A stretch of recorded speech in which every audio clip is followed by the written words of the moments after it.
Okay, so our next case is Brianna. Brianna is a 37-year-old woman, who just gave birth to her first child, a male with features characteristic of Down syndrome, which is also known as trisomy 21. You're her postpartum nurse. She opted not to have prenatal genetic testing, although a routine ultrasound at 12 weeks did show a thickened nuchal fold. The infant had decreased muscle tone at birth and cyanosis that did not respond to normal resuscitative efforts. Further testing revealed that the infant had tetralogy of Fallot.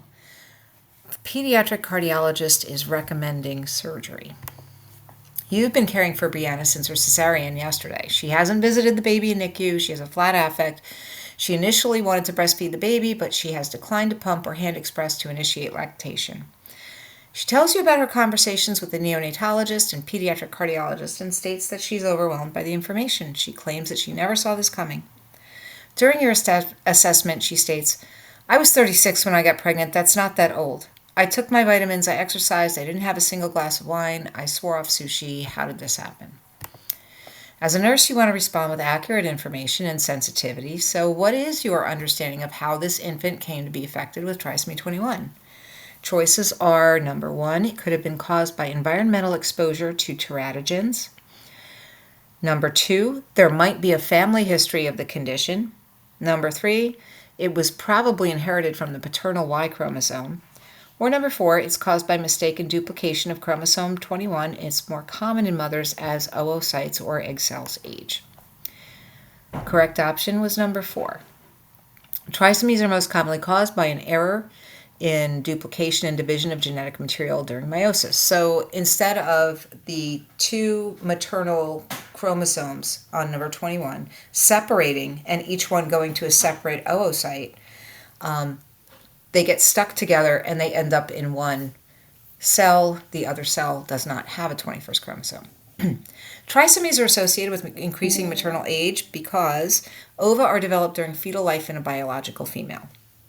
Their developments pause in prophase of meiosis 1, and then they mature into functional gametes when a woman ovulates.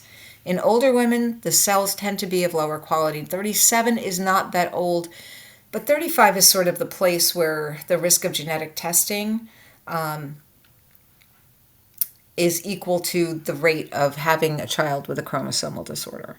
It explains the increased risk for miscarriage as women get older because most trisomies are incompatible with life. 21 is a very small chromosome. It has very little genetic material compared to other chromosomes, only about 350 genes on it. Interestingly, more children with trisomy 21 are born to women under the age of 35, since that age group has many, many more children overall. It's a smaller percentage, but a larger net number. There's nothing Brianna could have done differently to avoid having a child with a trisomy unless she had testing and opted for termination of pregnancy. So later that day, the lactation consultant visits the patient. You enter the room. After lactation consultant leaves, you encounter the patient hooked up to the breast pump.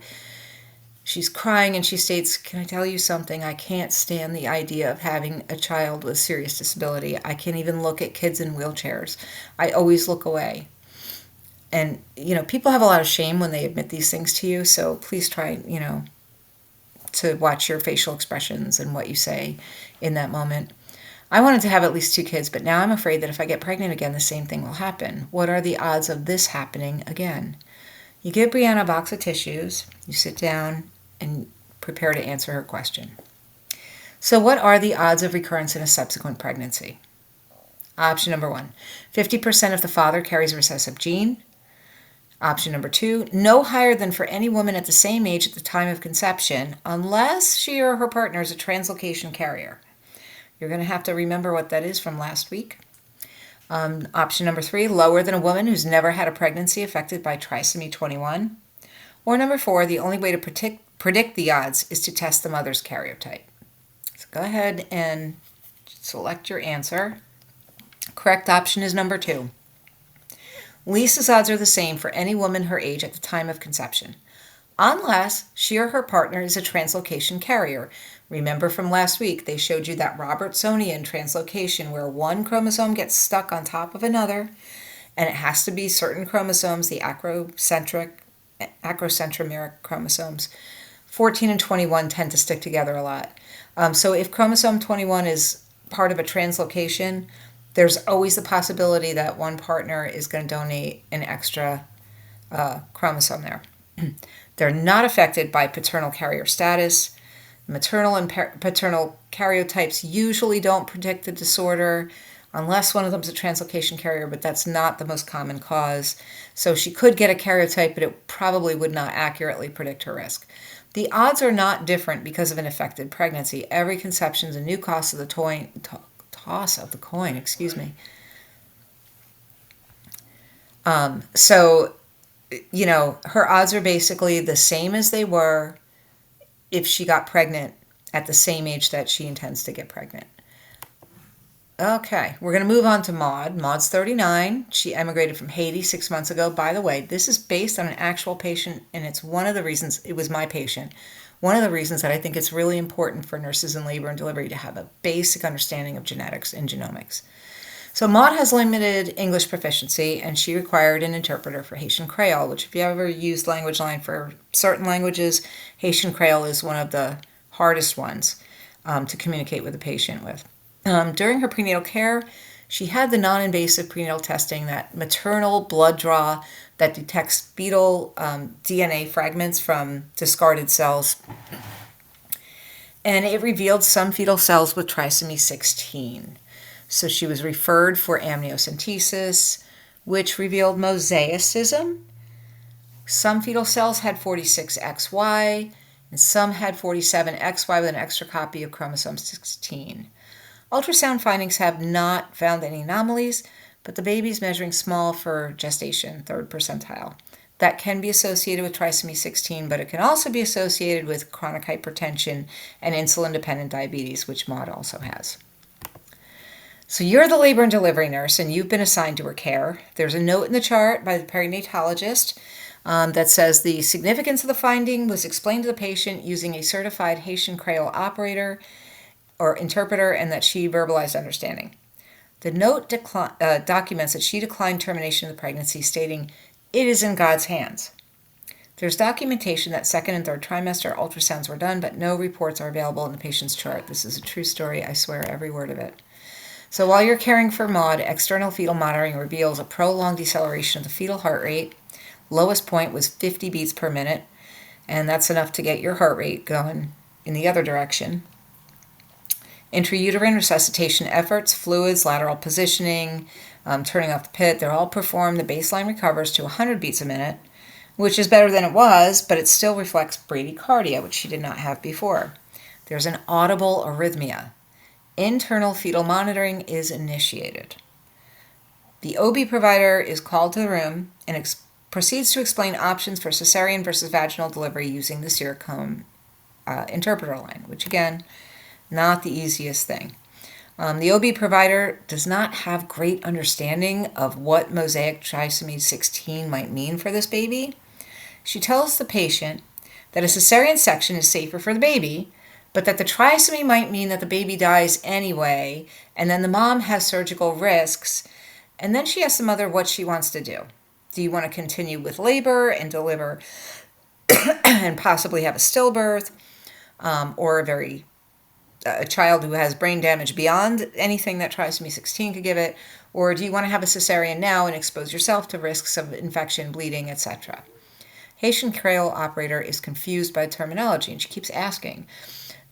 Interpreter number, whatever it was, requesting clarification, and then she would ask, what does that mean? So the Haitian Creole operator has no clue, and they might not even have been words that directly translated into Haitian Creole from some of this terminology. And the patient starts to get really confused. At first, she keeps saying through the operator that it's in God's hands. It is, whatever happens, it is in God's hands. And then after several rounds of this, she becomes agitated and states whatever you think is best. Well, now the provider won't do the C-section because she doesn't think the patient understands, and she's not making an informed choice. She's leaving it to the provider. So this went on for like 45 minutes. It was terrible. What is the simplest explanation of mosaicism? Number one, some cells in the body have the genotype for the genetic disorder. Other cells have a normal genotype. Number two, All individuals with mosaicism will show a similar pattern of disease. Number 3, the phenotype of the individual will appear normal, although the affected gene is silenced in all cells. And number 4, mosaicism is a pattern of incomplete dominance where the normal chromosome and the abnormal chromosome cause a milder form of the disorder, sort of like wavy hair, straight hair, curly hair, get together, straight hair. All right, go ahead and enter your answer. Correct option is 1. Mosaicism is an anomaly in some cells of the body. A mosaic trisomy 16 happens in early embryonic development. The zygote starts out euploid. It has the 46 chromosomes, and somewhere in that rapid cell division phase, one rogue cell has a mistake and has an extra copy of chromosome 16. It's only found in cells descended from that cell. Does not look the same for everybody. Sometimes the deviant cells are confined to the placenta if it's later in embryonic development, or they might be in like tissues and organs that don't require a lot of genes on chromosome 16 to stay functional. They might have milder forms of disorder. Sometimes it happens early in cell division and many cells are affected, and that's usually lethal or very severely disabling. There's not one genotype that is silenced. The number and type of cells that are affected will determine the phenotypic expression. So it's not like X inactivation where like that extra chromosome is just going to get canceled. That does not happen. And it's not related to incomplete dominance, which is an interaction between two alleles in every cell in the body. If let's say green eyes were a combination of brown and blue, but that's really not, because blue eyes are recessive and green eyes have their own alleles. But you get the idea. Two traits, both dominant. When they're combined, they have a halfway sort of appearance. Okay, so we're moving on with Maud. During the conversation with the interpreter, the fetal monitor continued to reveal fetal bradycardia and an arrhythmia. The OB provider would not allow the patient to sign informed consent for the procedure until she indicated that she understood risks and benefits. Maternal fetal provider, the perinatologist, who counseled the patient, is unavailable by telephone, of course. And 45 minutes of discussion ensued, the interpreter frequently asking for clarification. So, the longer that baby's heart rate's down, the more you're worried that you're causing permanent brain damage. I don't want to leave you in suspense. What happened next? Was the baby okay? Did the baby make it? Is the baby dead? Did Maud get hurt? Well, patient eventually agreed to the cesarean firmly. She signed the consent. Baby had APGARs of 8 and 9 and no clinical signs of disorder. He was a little peanut. I think he was like 5 pounds 9 ounces. But he was also like 37 weeks and she was hypertensive. So he was fine. He actually breastfed like really well right away. And he stayed in Maud's room. The whole hospitalization, went home. During his hospitalization, they did that single nucleotide protein microarray to look for that one. They're looking at stuff. But no further information was available to me. I do want to get the perinatologist who does all the genetics and genomics at my hospital to sit with me for a podcast. But the baby was fine. He was absolutely fine. If you go on the Trisomy 16 website, you're going to see that it's all mosaic, because if you had all your cells Trisomy 16, it's lethal. And there are people on there who are going for graduate degrees. They're absolutely fine. And then there are other people who are severely disabled. So that's another application that the bedside nurse needs a knowledge of genomics. Because, like I said, all's well that ends well, but I can't help but think we could have done things differently. Maybe we all could have had some education about trisomy 16. She was on the high-risk list for months. Or maybe that conversation at the bedside could have happened in an office visit with family members who spoke English. Maybe she could have been referred to a support group for parents of children with mosaic trisomy 16, and they would have had to have an interpreter most likely. Or maybe we could have had a birth plan with the mother's participation that included an advance directive that covered, if my baby, has fetal distress, I do not want a C-section, or I do want a C-section. But that's why it's really important for nurses at the bedside to have working knowledge of genetics and genomics, especially in my field.